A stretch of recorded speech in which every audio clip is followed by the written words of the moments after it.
तो एकदम राह चलना मुश्किल कर देंगे, जीभ उखाड़ लेंगे। वो महिला 100-200 के लायक भी नहीं है। वो छूने पर भी आप गंदा हो जाएगा हाथ, वैसी महिला है वो। उसके लिए महिला शब्द का इस्तेमाल करना महिलाओं का अपमान है। नज़दीकियाँ कुछ नहीं हुई थी, हमको गलतफ़हमी हो गई थी कि कुत्ते का पूँछ भी सीधा हो सकता है। ये मोहरा बनी है, तेजस्वी इसका इस्तेमाल कर रहा है, कंधे पर बंदूक रखकर वो फायर कर रहे हैं।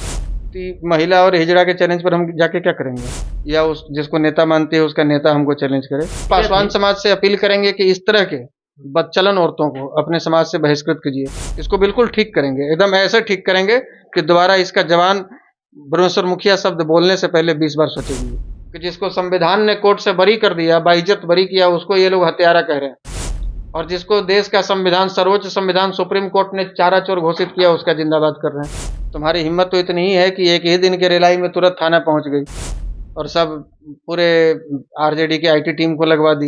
ये हमारी गलतफहमी थी कि A to Z की बात कर रहे हैं तो सबकी बात करेंगे। इनके मन में एक वर्ग के प्रति जहर भरा हुआ है। ब्रह्मेश्वर मुखिया, आशुतोष कुमार और सारिका पासवान, ये तीनों काफी सोशल मीडिया पे वायरल हो रहे हैं। कारण कुछ ये है कि सारिका पासवान वीडियो के माध्यम से ब्रह्मेश्वर मुखिया पर आरोप लगाती है, जिसके बाद आशुतोष कुमार काउंटर करते हैं और उसके बाद बहसबाजियों का जो है वो दौर शुरू हो जाता है। आशुतोष कुमार पे FIR भी होता है। और हमारे साथ भूमिहार ब्राह्मण एकता मंच के आशुतोष कुमार है। कैसे ये पूरा मामला को आप देख रहे हैं? देखिए, वैसे घृणित मानसिकता वाले लोगों के साथ हम लोग जबान लड़ाकर अपना जबान गंदा करने वाले लोग नहीं हैं। लेकिन जब इंसान मजबूर हो जाता है, बताइए आपके पूर्वज, आपके कोई महापुरुष का कोई यदि अपमान, मेरा अपमान कर दे चलेगा, लेकिन जिसको हम भगवान माने उसका अपमान करें, और वो भी ऐसे शब्दों में, वो तो हत्यारा है, उसका मुर्दाबाद कहेंगे, किसी में हिम्मत है तो कर। तो भैया केवल तुम्हारे भीतर ही हिम्मत है। तुम्हारी हिम्मत तो इतनी ही है कि एक ही दिन के रिलाई में तुरंत थाना पहुंच गई। तुम्हारी हिम्मत तो इतनी ही है कि तुरंत बाप बाप करना शुरू कर दी और अपने नए वाले बाप के पास चली गई और सब पूरे आरजेडी की आईटी टीम को लगवा दी। तुम्हारी तो इतनी हिम्मत है। बहुत हिम्मत थी तो थोड़ा टिकती। और वो चैलेंज कर रही थी हमको कि हम उसको चैलेंज करते हैं, को मेरे सामने आए। तो महिला और हिजड़ा के चैलेंज पर हम जाके क्या करेंगे? उसका कोई यदि वर्तमान में हस्बैंड है, पता नहीं है कि नहीं है, क्या है हमको नहीं पता है कि वर्तमान में है कि पूर्व में है। यदि कोई वर्तमान में है तो उसका हस्बैंड हमको चैलेंज करे, या उस जिसको नेता मानती है उसका नेता हमको चैलेंज करे। उसके जो नेता के नेता है ना, उनके भी चैलेंज को हम स्वीकार किए थे और 1.5 लाख समर्थक के बीच में जाकर उनका विरोध किए थे। ये लोग तो किस खेत की मूली है, ये तो तुरंत समझ में आ जाएगा इसको। ये FIR करके और इस तरह से धमकी दे के और अलग अलग गुंडों से हाथ काटना तो गर्दन काटना का पोस्ट डलवा के ये चाहती है कि मैंने अगले को डरा देंगे। तो हम लोग इसी से खेलते आए हैं बचपन से। FIR से डर नहीं लग और रहा है क्या संयोग आपको? से वो खेलने का, मौत से खेलने का इतना बढ़िया मौका मिल गया 16 साल 2 महीने की उम्र में कि आर्मी में चले गए। और संयोग से 8.5 साल की नौकरी की, उसमें 6 साल तक जम्मू कश्मीर में ही खेलने का मौका मिला AK-47 लेके। तो हमको क्या डराएगी? FIR से कोई डर नहीं है हम लोग आपको? पैदा ही लिए लड़ने के लिए, संघर्ष करने के लिए, हमको डराएगी क्या? 3 दर्जन मुकदमा झेले हैं, एक आध और हो जाएगा, क्या फर्क पड़ता है? लेकिन ऐसे लोगों को बिल्कुल टेकुआ की तरह सीधा कर दिया जाएगा। ये आपसे वादा जरूर कर रहे हैं, एकदम सीधा कर देंगे इसको। आपकी तरफ से दोबारा कोई इस नीच औरत की तरह कोई हरकत ना करे, इसकी तरह गंदी जुबान से कोई हमारे आराध्य के बारे में कुछ इस तरह का शब्द इस्तेमाल न करे। इसलिए इसको बिल्कुल ठीक करना जरूरी है। इसको बिल्कुल ठीक करेंगे, एकदम ऐसे ठीक करेंगे कि दोबारा इसका जवान ब्रह्मेश्वर मुखिया शब्द बोलने से पहले 20 बार सोचेगी। क्या आपको लग रहा है कि कोई षड्यंत्र चल रहा है इसके पीछे? क्योंकि ये जो एक प्री प्लान है, ये मोहरा बनी है, तेजस्वी इसका इस्तेमाल कर रहा है। इनके कंधे पर हाथ रख के वो कंधे पर बंदूक रखकर वो फायर कर रहे हैं और ये इस्तेमाल हो रही है अपने अपने नेता चिराग पासवान जी का भी नुकसान करवा रही है, अपने समाज का भी नुकसान करवा रही है। एक टाइम तो हम तो पासवान समाज से अपील करेंगे कि इस तरह के बदचलन औरतों को अपने समाज से बहिष्कृत कीजिए। ये आपके समाज को नुकसान पहुंचा रही है और कुछ नहीं कर रही है। एक टाइम आपकी नजदीकियां थी तेजस्वी के साथ, मंच भी आपने साझा किया था एक समय, तो क्या कुछ ऐसा आ गया कि अब इस तरह की बयानबाजियां शुरू हो गई, खटास पैदा हो गया? नजदीकियां कुछ नहीं हुई थी, हमको गलतफहमी हो गई थी कि कुत्ते का पूंछ भी सीधा हो सकता है। ये गलतफहमी थी। किसी ने कह दिया कि कुत्ते के पूंछ को तेल लगा के पाइप में डाल के 6 महीने तक नाली में गाड़ के रखिए तो निकालिएगा तो सीधा होगा। हमने वो ट्राई किया, लेकिन जब खोला तो देखा फिर टेढ़ा ही है। ये इनके जीन में है, ये कभी सीधे नहीं हो सकते।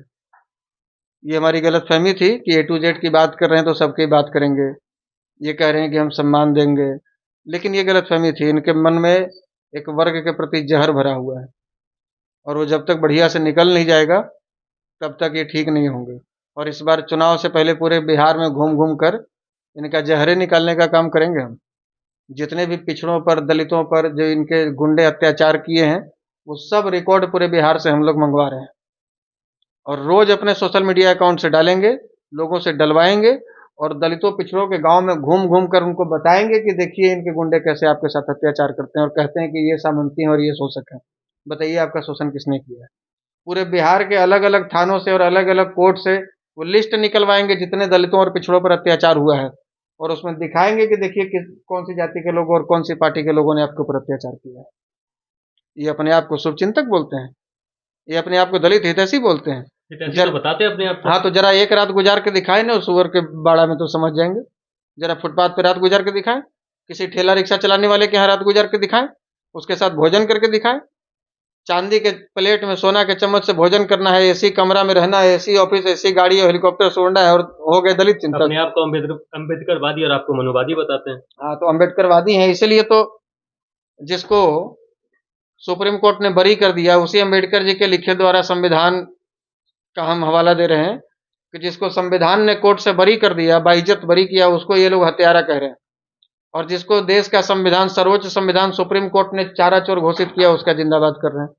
यही तो इनका अम्बेडकर प्रेम है, यही तो इनका संविधान प्रेम है। ये प्रेम है या अपमान कर रहे हैं अम्बेडकर जी का? अम्बेडकर जी के द्वारा लिखित संविधान ने जिसको दोषी करार दिया, जिसको चोर बताया, जिसको चुनाव लड़ने से वंचित किया, उसका ये लोग जयकारी कर रहे हैं। ये कह रहे हैं हमारे भगवान हैं। और जिसको संविधान ने, कानून ने बाइज्जत बरी कर दिया, उसको ये लोग हत्यारा कह रहे हैं। ये अम्बेडकर जी का अपमान नहीं है? अच्छा, आप अपने बयान को कैसे जस्टिफाई करेंगे आशुतोष जी? क्योंकि आप तो 100-200 वाले बयान दिए हैं, आपकी तरफ से पोस्ट किया गया है, जीभ खींचने की बात कर रहे हैं, तो इसको आप कैसे हम जस्टिफाई अपने करेंगे? बयान पर बिल्कुल कायम हैं, मतलब क्या कायम है? आप बिल्कुल पीछे नहीं कायम हटेंगे? है। हाँ हाँ, बिल्कुल कायम है। वो महिला 100-200 के लायक भी नहीं है। वो छूने पर भी आप गंदा हो जाएगा हाथ, वैसी महिला है वो। फिर बड़ा बात है, बड़े आरोप लगा रहे हैं। एकदम हम कह रहे हैं कि वो एकदम समाज से बहिष्कृत, मतलब उसके लिए महिला शब्द का इस्तेमाल करना महिलाओं का अपमान है। वो महिला है ही नहीं, वो महिला है ही नहीं। उसके शब्द सुनेंगे, वो किसी को नहीं छोड़ती, चाहे पुरुष हो, महिला हो, बच्चा हो, बूढ़ा हो, वो सबको अपमानित कर चुकी है। वो हमेशा उसको विवाद में रहना उसका शौक है, तो उसका जो शौक है उसको बहुत बढ़िया से इस बार पूरा किया जाएगा। आपकी तरफ से क्या कोई काउंटर होगा? उसको, उसका जो शौक है ना विवाद में रहने का, वही उसका शौक पूरा किया जा रहा है। उसका जो भूत है ना हाईलाइट होने का, वो भूत अभी उतारा जाएगा बढ़िया से। और यदि अभी भी बाज नहीं आई तो जो बयान दिए हैं कि जीव उखाड़ लिया जाएगा, फिर से कह रहे हैं कि जीव उखाड़ लेंगे। तो जीभ उखाड़ लेंगे आप? दोबारा अगर हिम्मत है तो उसको बोलिए, फिर जाके एफआईआर करे, फिर जाके एफआईआर करे मेरे खिलाफ।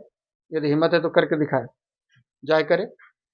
लेकिन यदि दोबारा किसी के महापुरुषों के, हमारे महापुरुषों के बारे में बोली तो एकदम राह चलना मुश्किल कर देंगे, जीभ उखाड़ लेंगे। आशुतोष जी, फिर ये बातें सामने आने लगेगी ना कि क्या आपने सिर्फ ठेका ले रखा है क्या? क्या और कोई नहीं है जो इस पे आवाज उठाएंगे? क्या आशुतोष कुमार ही सिर्फ आवाज उठाएगा? बाकियों ने ठेका लिया है कि नहीं लिया है हमको नहीं पता है, लेकिन हम यदि सामाजिक संगठन चलाते हैं और भारत के सबसे बड़े इस जाति के संगठन चलाते हैं, जिस जाति के हमारे मुखिया बाबा हैं, तो ये हमारा कर्तव्य बनता है कि हम अपने आराध्य, हम अपने महापुरुषों के अपमान का बदला जो जिस भाव में, जिस शब्द में चाहेगा उसी शब्द में लेंगे।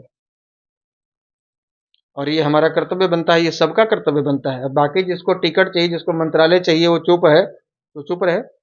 हमको नहीं से टिकट चाहिए, नहीं से मंत्रालय चाहिए, इसलिए इसको जवाब देंगे, हम बढ़िया से देंगे। आपको लगता है कि चुनाव जब टाइम आ जाता है ना तो ब्राह्मण और भूमिहार को लगातार टारगेट किया जाता है? क्या ये चुनावी एक रंजिश है, चुनावी प्रोपेगेंडा है? ये तेजस्वी जी अपने पिताजी से सीखे हैं। इनके माता पिताजी भी जो 15 साल बिहार में सत्ता पे शासन किए, तो केवल अगड़ा पिछड़ा दलित फॉरवर्ड करवा के ही किए हैं और उसी राह पे ये चल रहे हैं। बाढ़े पूत पिता के कर्म वाली बात नहीं होता, जैसे पिता माता का कर्म है वैसे ही बेटा आगे बढ़ेगा। तो उसी राह पर चल रहे हैं। और ये भी जब चुनाव आता है पूरे साल घूम के कहते हैं कि हम A to Z की पार्टी हैं, A to Z की बात करते हैं। और फिर कभी कह देंगे कि 100 में 90 शोषित है, तो 10% वाला तो जेड में आता नहीं है, A से Z तक में। इनको कहना चाहिए था कि ए से यू तक, ए से भी तक, ए से एच तक पार्टी है। जेड तक में तो 10% शामिल करना पड़ेगा ना भाई। तो फिर 100 में 90 100 था, 90 भाग हमारा कैसे हुआ? वो 10% कहाँ गया? और जब चुनाव का समय आ जाता है तो ए टू जेड की बात खत्म हो जाती है। फिर तो होता है कि दलित, फॉरवर्ड, बैकवर्ड, अगड़ा पिछड़ा, ये करो, जितना मार करवाओ, जितना आपस में कटवाओ, लड़वाओ और किसी तरह सत्ता तक पहुंचो। तो जिसकी नीयत लोगों के लाशों पर सीढ़ी बनाकर, लोगों की लाशों की सीढ़ी बनाकर, लाशों पर चढ़कर सत्ता हासिल करना है, उससे आप क्या उम्मीद कर सकते हैं? 15 साल बिहार के लोगों ने लालू प्रसाद यादव को देकर देखा है, क्या दिया, क्या मिला बिहार को। अब क्या और 50 साल देंगे तब समझ में आएगा कि ये लोग की नीयत क्या है। जिसको बिहार का ककहरा नहीं पता है कि बिहार का, पूछ दीजिए कि ये फलाना प्रखंड कौन जिला में पड़ता है, उसको नहीं पता होगा। पूछ दीजिए कि पंचायत कौन प्रखंड में पड़ता है, नहीं पता होगा। पूछ लीजिए कि कोसी की क्या समस्या, नहीं पता होगा। पूछ लीजिए जहानाबाद गया कि क्या समस्या, नहीं पता होगा। घूमेंगे तब न। हम लोग साधारण घर में पैदा लिए, लेकिन बिहार में 4000 गांव में घूमे, और बक्सर से लेकर, बेतिया से लेकर, नेपाल बॉर्डर से लेकर और झारखंड और यूपी बॉर्डर, उधर बंगाल बॉर्डर तक कोई ऐसा क्षेत्र नहीं बचा जहां हम लोग पैदल नहीं धांगे हैं। तो हमको पता है कि बिहार में कौन सा क्षेत्र बाढ़ से प्रभावित है, कौन सा क्षेत्र सुखाड़ से प्रभावित है, कौन सा क्षेत्र बेरोजगारी से प्रभावित है, कौन सा क्षेत्र क्राइम से प्रभावित है। तो हम लोग बिहार को पढ़े हैं, समझे हैं, इसकी भौगोलिक, आर्थिक, सब तरीके की स्थिति को समझ रहे हैं। अब चलिए, तो हमारे साथ आशुतोष कुमार थे, और परमेश्वर मुखिया प्रकरण में जो बयानबाजियों का है दौर, वो काफी पीक पर है, और इनका सीधा कहना है कि अपने बयान पे अडिग हैं और इस प्रकार के बयानबाजियों को बख्शा नहीं जाएगा और सीधा करारा जवाब दिया जाएगा। बाकी इन तमाम खबरों को लेकर आपका क्या कुछ कहना है, कमेंट बॉक्स में जरूर लिखें और देखते रहें सच टॉक का ये वीडियो आप लोगों को कैसा लगा कमेंट करके जरूर बताएं। साथ ही साथ अपने दोस्तों से शेयर करना इस वीडियो को ना भूलें, और हमारा 25 लाख का परिवार फेसबुक पे है, फॉलो बटन पे क्लिक करके जो है आप उससे जुड़ सकते हैं। यूट्यूब पे भी लगभग 25 लाख का परिवार है हमारा, उस पर भी जो है सब्सक्राइब बटन पे क्लिक करके आप जुड़ सकते हैं।